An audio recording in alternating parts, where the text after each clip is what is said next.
Thank you, Ladi, and welcome to Ekiti, the Ekiti state capital. Well, tonight, interestingly, it's been raining, and I think to a large extent the weather has been very clement, allowed the voters to cast their vote all through the day, and it's largely very calm and peaceful. Observer groups have said this. The police authorities have spoken to Channels Television exclusively, saying there's only been one arrest that has been made of a man who was allegedly to have captured and snatched a ballot box. But the police, with a pursuit, chased after him and recollected and took back the ballot box, and he's in custody. That is the only incident and the only report the police authorities have told Channels Television or confirmed to us that have happened today in terms of violence relating to this election. But INEC, the REC, has told us that the collation of result at the INEC headquarters will begin at 10 p.m. That's just supposed to begin in the last few minutes. But what we understand is that some of the officials who arrived at the collation center at the INEC headquarters in Ekiti since also left to return later.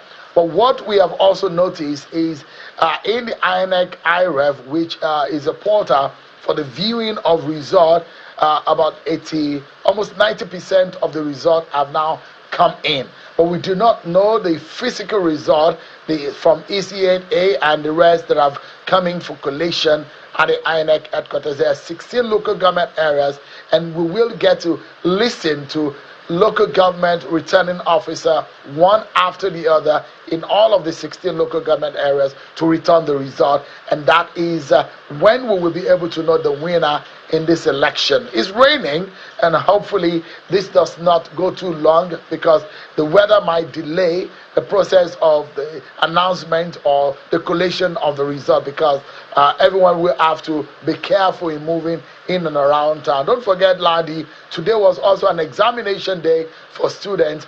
They were allowed, despite the fact that from about 6 a.m.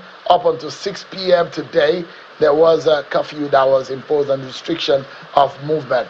But it's an election that a lot of people said it is not as competitive that one will imagine as we've seen in the past in terms of political participation, but also one that has also experienced huge number of PVC collection, 97%, but the turnout is what is yet to be determined, and the final outcome and the winner of the exercise is yet to be determined, Ladi.